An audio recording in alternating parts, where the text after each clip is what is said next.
There's a silent battle no one sees. A war that starts the moment your eyes open. Not with the world, but with your own thoughts. That quiet voice inside, the one that doubts, the one that fears, the one that tells you to give up. It doesn't scream, but it controls you. What if you could master that voice? What if you could walk through chaos and still be calm, still be steady, still be powerful? We all meet moments when the world feels too heavy. People disappoint us.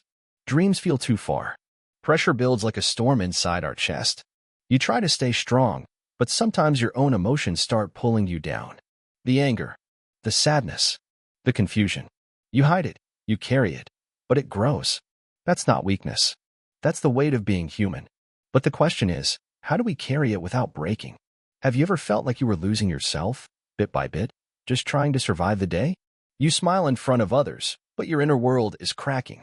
You keep moving, but deep inside, you feel stuck. You wait for someone to save you, or for life to suddenly get easier. But what if strength doesn't come from the outside? What if it's already inside you, just buried beneath fear and noise?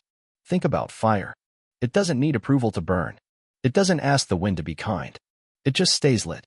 That's what your inner resilience can become if you stop feeding fear and start building discipline. That's where Stoicism enters.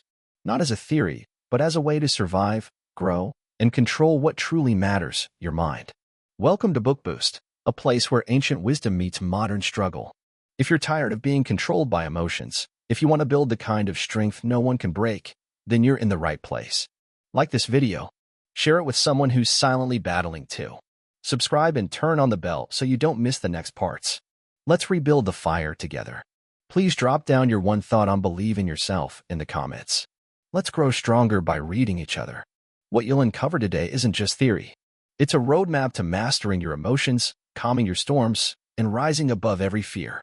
These ideas come from men who lost everything, faced death, betrayal, exile, and still found peace.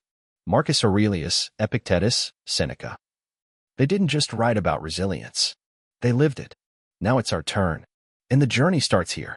There comes a time in every person's life when the outside world feels too loud. You're doing your best, but nothing seems to work. People misunderstand you. Plans fall apart. Your peace is interrupted by problems you never asked for.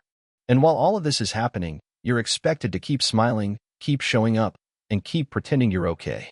But deep inside, something starts to break. You feel yourself becoming weaker. Not physically, mentally, emotionally.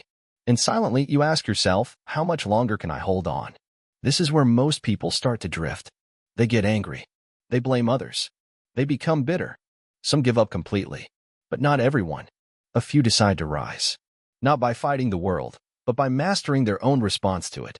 They decide to endure. They decide to adapt. And eventually, they transform. This is not magic. This is not a gift given to a few. This is a choice.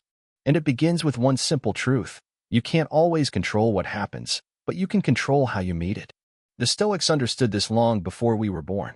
Marcus Aurelius, the emperor of Rome, wrote in his private journal, "You have power over your mind, not outside events. Realize this, and you will find strength." That's not just a quote. That's a challenge. A challenge to stop waiting for life to get easier and start getting stronger. The world will always test you, but it is your inner world, your quiet discipline, that decides how far you'll go.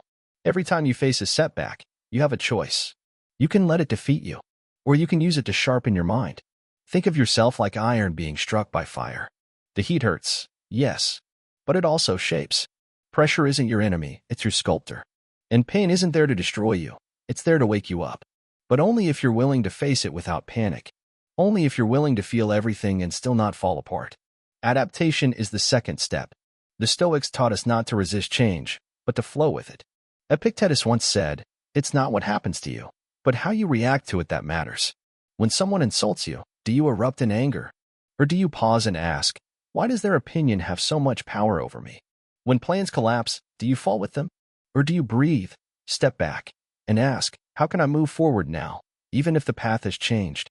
Stoicism isn't about being cold. It's about being clear. It's not about feeling nothing. It's about not being controlled by what you feel. Emotions will rise. Fear will whisper. Anger will knock on your door. That's part of being human. But you must train yourself to respond, not react. Reaction is instant.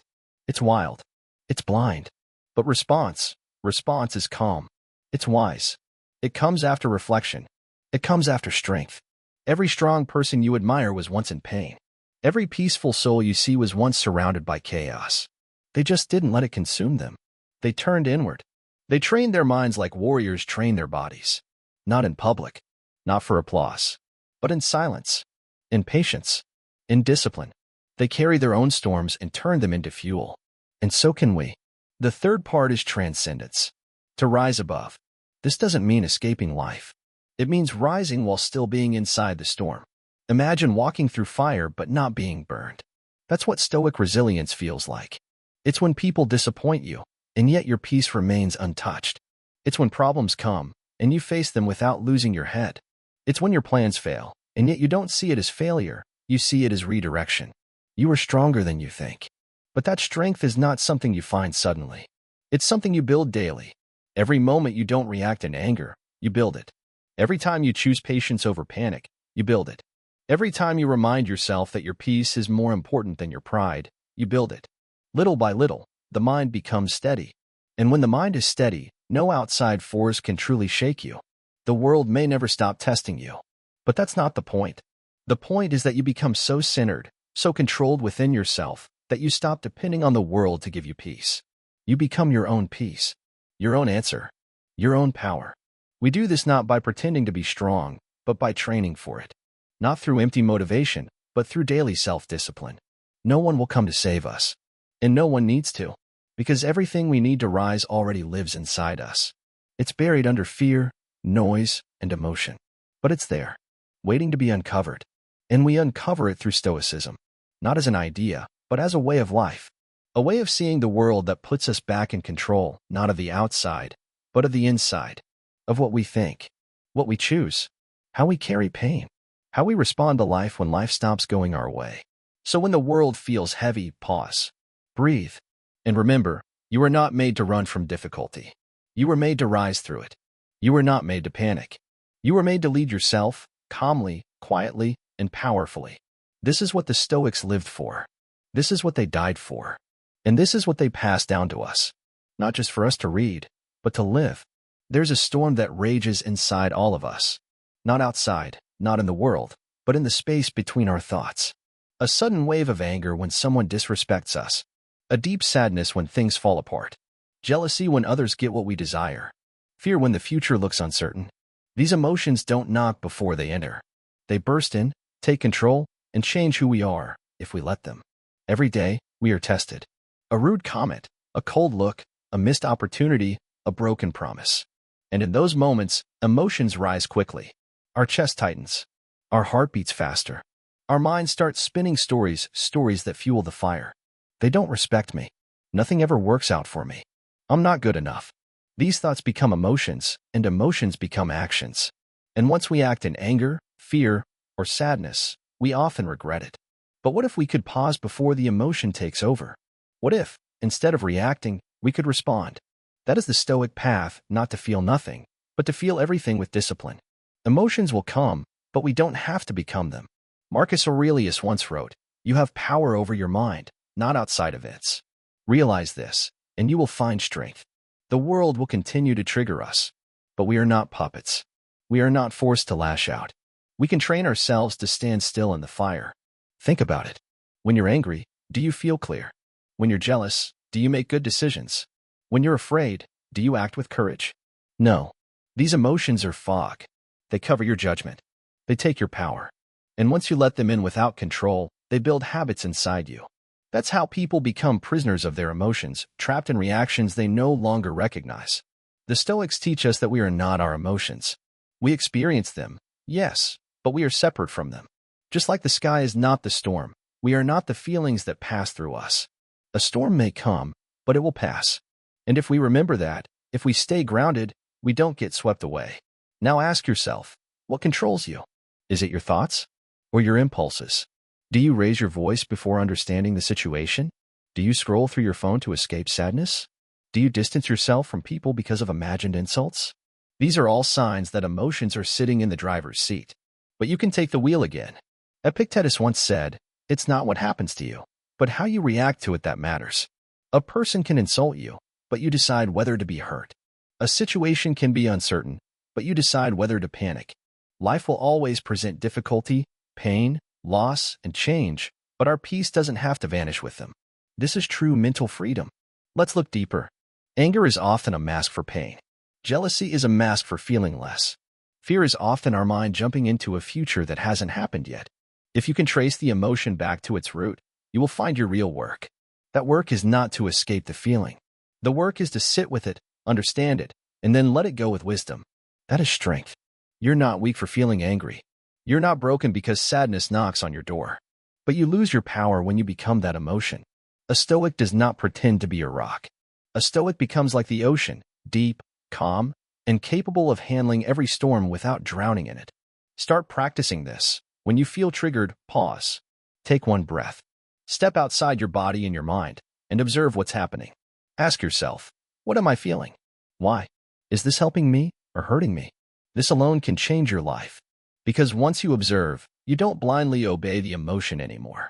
Seneca reminds us, no man is more unhappy than he who never faces adversity, for he is not permitted to prove himself. Pain is not the enemy. Fear is not the enemy. Even failure is not the enemy. The true enemy is the uncontrolled reaction, because that's what leads to self-destruction. Many suffer not because of what's happening, but because of how they think about what's happening. And those thoughts become a poison when left unchecked. That's why Stoicism is so powerful. It teaches us to become masters of our inner world, not slaves to it. So when someone insults you, remind yourself, they're showing you their nature, not yours. When you feel jealous of someone's success, remember, you're seeing their chapter 20 while you're still in chapter 3. When fear visits, remind yourself, this moment is real, the future isn't. When sadness lingers, sit with it, speak gently to it, and let it pass like a guest who came to teach something, not to stay forever. This is what it means to break the chains. Not by forcing emotions away, but by no longer giving them the keys to your peace. Control begins with awareness. Peace begins with acceptance. Power begins when you stop reacting and start thinking clearly. You can't control everything that happens, but you can control how much power you give it. That is what separates the weak from the wise. That is what builds mental resilience. That is what leads to freedom. We are in this together. And the battle isn't outside, it's within. But once you win within, the outside no longer has control over you. The chains are not around your wrists. They're in your mind. And the key has always been in your hands. We stand on the shoulders of giants when we speak of mental resilience. The ancients, faced with turmoil far beyond what most of us encounter, taught lessons that still hold the power to transform our minds. They showed us that strength is not born from external events, but from how we shape our own thoughts, how we command our own inner world. The mind, when properly trained, is an unbreakable fortress. Today, we walk through 10 timeless lessons passed down by the greatest Stoics that build this fortress. Not just to survive the storms, but to stand tall within them. First, remember this. We do not control what happens outside, but we do control how we respond inside. Epictetus said, it's not what happens to you, but how you react to it that matters. This is the core of mental resilience. We may face injustice, failure, loss, but these are events outside our power. What lies within our power is our attitude, our choice. To realize this is to begin the path to true freedom. Next, practice the art of acceptance. Seneca warned us against wishing for things to be different than they are.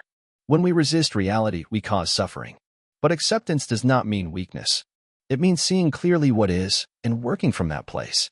When the storm rages, do not curse the wind, adjust your sails.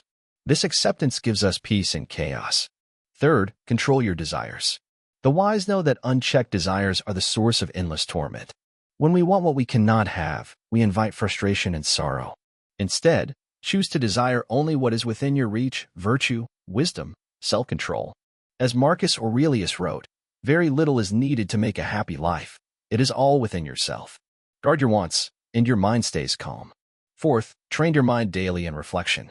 The Stoics kept journals, writing down their thoughts, examining their failures and successes. This practice builds awareness and discipline. Without reflection, the mind drifts into distraction and weakness. But with steady observation, you catch the destructive emotions before they take hold and guide yourself back to reason. Fifth, prepare for hardship in advance. The ancient Stoics called this premeditatio malorum, the premeditation of evils. By imagining difficulties before they arrive, you lessen their power over you. This is not pessimism, but preparedness. When the blow falls, it strikes less hard because you are ready. This lesson teaches resilience through anticipation, not fear. Sixth, understand that emotions are not enemies, but signals. The key is not to suppress feelings blindly, but to master them with reason. Anger, fear, envy, these emotions often mislead us. But when we see them clearly, as a messenger rather than a tyrant, we regain control. We learn to respond thoughtfully instead of reacting blindly. Seventh, cultivate gratitude. Even in hardship, the Stoics found reasons to be thankful. Gratitude shifts the mind from what is lacking to what is present. It weakens envy and despair. It strengthens joy. When you feel overwhelmed, remind yourself of the simple gifts, the breath in your lungs, the chance to try again. Gratitude is the light that pushes back darkness. Eighth, surround yourself with wise company. No fortress stands alone. The Stoics valued friendship, mentorship, and dialogue. Being around those who live with virtue inspires us to do the same. Their words and example become mirrors for our own growth. Seek those who challenge your weaknesses and celebrate your strength. Ninth, embrace impermanence. Everything in life changes. People, possessions, status, even our bodies, they all pass away. The Stoics urge us to accept this truth without despair. When you understand that loss is natural, you free yourself from clinging and suffering.